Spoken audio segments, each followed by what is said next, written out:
our sources, the attacks were aimed at catching the attention of a man whose identity... Robocop. O policial do futuro ganha vida mais uma vez através do jogo feito pela desenvolvedora Teion e distribuído pela Nacon. E nesse vídeo eu vou te contar sobre a minha experiência com Robocop Rogue City, abordando os pontos técnicos que influenciam diretamente na percepção de valor do jogo, bem como os elementos de entretenimento do jogo. Fala pessoal, Lokatsu aqui, e sejam bem-vindos ao YouTube Replay.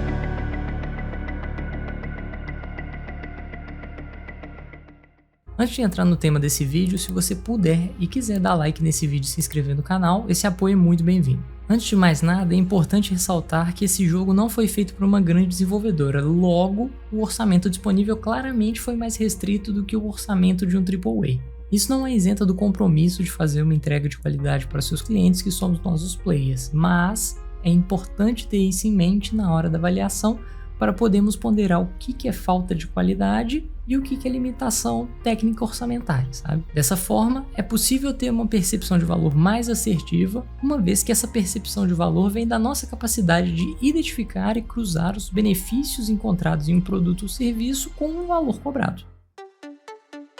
Começando pelos gráficos, o jogo é definitivamente fiel ao material da franquia, com bons gráficos numa ambientação que gira entre os anos 80 e 90. Os cenários, objetos, veículos, robôs estão bem processados. O Ed 209 tá muito maneiro, mas o Robocop tá roubando a cena porque ele tá uma coisa de louco, principalmente quando ele tá usando a armadura azul do segundo filme. Já os personagens humanos pecam um pouco em relação às expressões sociais, mas ainda possuem mais expressões do que certo jogo, né? Damn! Para os noiados que ficam nas ruas da velha Detroit, isso fica até muito divertido porque a maioria ali tá muito chapado. It's as simple as it gets. Aliens did it. Aliens? I've been investigating them for years. They send rats to spy on me. They don't want me to show you this list. It's a list of aliens living in Detroit. All 37,617 of them. The murderer included. Isso não afeta a experiência geral do jogo, mas é importante destacar porque pode afetar sim para quem é mais preciosista. Isso eu falo porque eu sou muito preciosista no quesito áudio.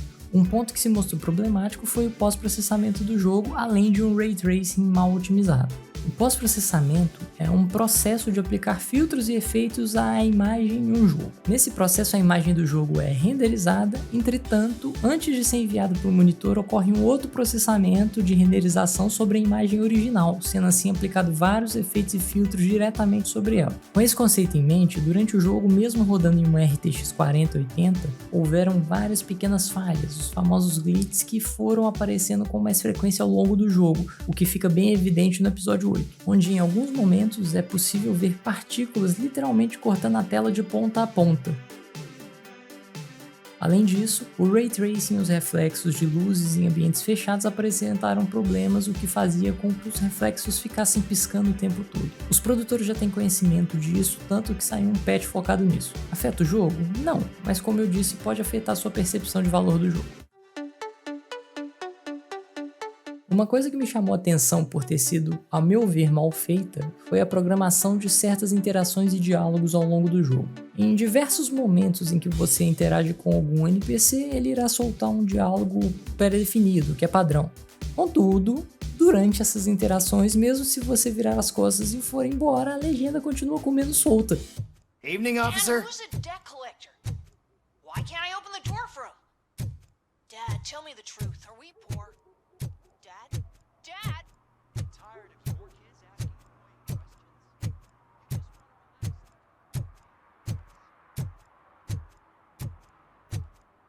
Algo relativamente simples de resolver que para início de conversa nem deveria estar acontecendo. Já na parte de áudio, o jogo está de parabéns pelo design de som. O som das armas, dos objetos, veículos, som ambiente e demais elementos está muito bem trabalhado. Ground shaking. Judgment Day is here.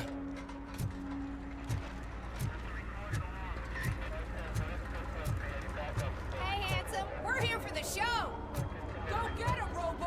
Desde o som dos disparos da arma do Robocop, seus passos até o rugido do Ed 209 é uma descarga de nostalgia. A trilha sonora, sejam as regravações dos temas clássicos da franquia compostos pelo Basil Polidoros, sejam as releituras e demais temas, tudo dentro das suas limitações, tá muito maneiro. No entanto, a mixagem peca muito. O posicionamento das faixas de áudio, volume, panning e outros efeitos que têm por objetivo moldar esse conjunto de faixas de áudio para que ela se torne mais aderente ao que você está vendo, para mim ficam a desejar e a coisa no detalhe. I am working on the no crime part. Em inúmeros momentos não faz diferença se algo está acontecendo do seu lado ou a 400 metros de distância, pois o som chega com a mesma intensidade. O som das armas, explosões, eles têm pico de frequência extremos, então o volume estoura toda hora.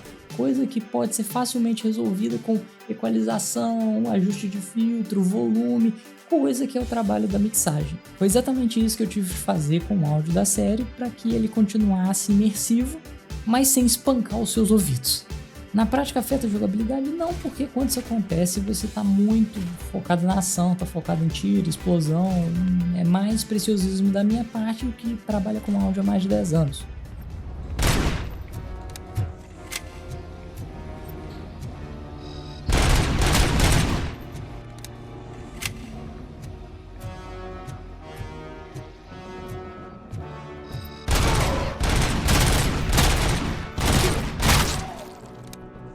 Agora vamos focar na jogabilidade e na história, cuidado com spoiler, tá? Robocop Rogue City é um jogo de tiro com uma boa quantidade de ação, sangue e uma pitadinha de RPG nas habilidades e na arma do Robocop. A jogabilidade ela tenta te fazer se sentir na carcaça do policial meio homem, meio máquina, e é bem sucedido nisso. Você se movimenta devagar como nos filmes, podendo andar ou andar mais rápido. Tem a visão que destaca os seres vivos, auxiliando a mirar nos inimigos, e o mais importante, se atira freneticamente.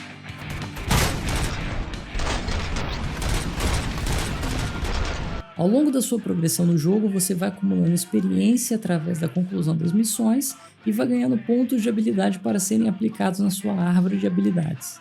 Algumas dessas habilidades podem facilitar a sua campanha, mas não fazem tanta falta se você não as escolher. Além dos pontos de habilidade, você encontra em baús da OCP chips que podem ser aplicados na placa da sua Auto9. Cada placa possui um conjunto de atributos diferentes. Existem diversos tipos de arma no jogo que você pode usar como arma secundária, mas sendo bem sincero, você não vai querer parar de usar a sua Auto9 de jeito nenhum. As interações com os NPCs não são livres, mas todos possuem alguma linha de diálogo e elas são sensacionais. I do want to earn money. But wait. Your voice. You sound like A future happy customer. fucking RoboCop.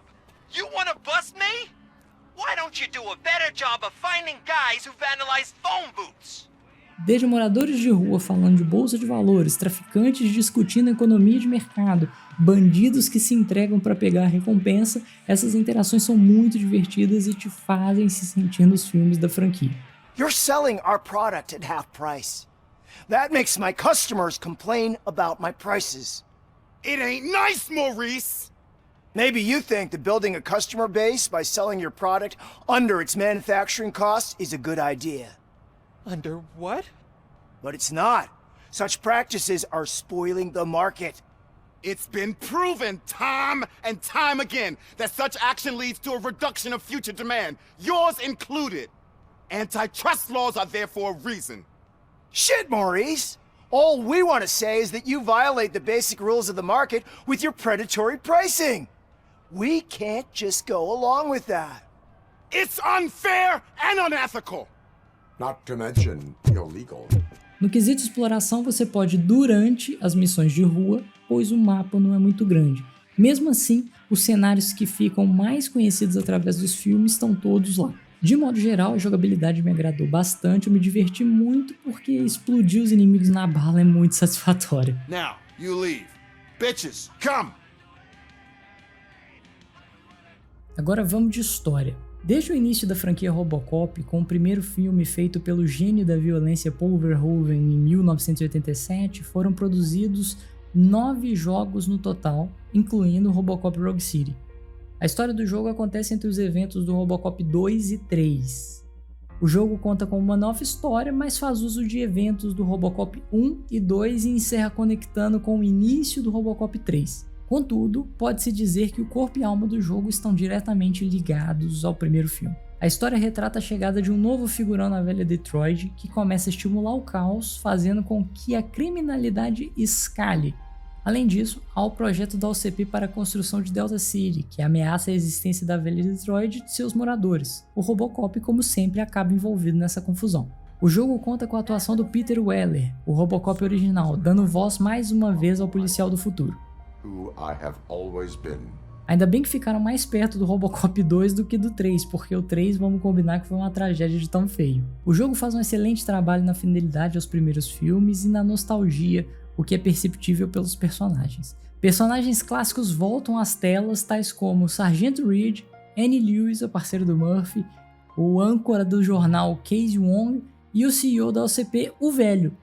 É impressionante como o CEO de uma mega corporação e geral chamava o cara de velho, na maior. Dentre os novos personagens, alguns podem ser considerados uma bela homenagem aos primeiros filmes. Por exemplo, a psicóloga Olivia Blanche segue a mesma linha de raciocínio conduzido pela doutora Juliette Fax do Robocop 2.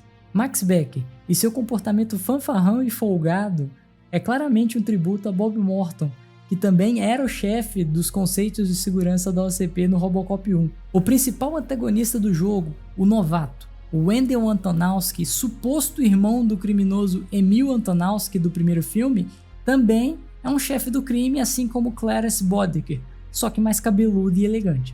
Essas inferências e referências geram um apelo emocional muito grande em quem era fã da franquia. A surpresa de encontrar um Ed 209, de ver o Robocop 2 na exposição de armas, de ouvir a voz do Robocop, os passos e principalmente controlar ele, gera uma sensação muito boa. Drop it, scum. A campanha é empolgante e conta com vários momentos de tensão e apreensão que contribuem para uma boa imersão na história. A duração do jogo é curta, em aproximadamente 12 horas eu completei o jogo com 88% das conquistas, 24 de 27 conquistas disponíveis. Dito isso tudo, Robocop Rogue City é uma homenagem super honesta aos fãs da franquia. Para quem vai ter o contato pela primeira vez com o jogo e nunca viu nada relacionado ao Robocop, é um jogo super divertido. Contudo, no mercado brasileiro, procura comprar o jogo com desconto. R$180 eu acho pesado com esse jogo. Abaixo de 150 já fica interessante. Para quem está no exterior, a recomendação é a mesma. 50, 60 dólares é pesado. 30, 40 dólares já é mais aderente com o que é entregue pelo jogo. Lembrando, pessoal, essa é a minha opinião, visão e percepção de valor do jogo. Espero que tenha gostado. Não esquece de curtir, assinar o canal e compartilhar. Até o próximo vídeo. Detroit can sleep soundly tonight. The question is, for how long? That's all for today. This was Casey Wong. Until next time.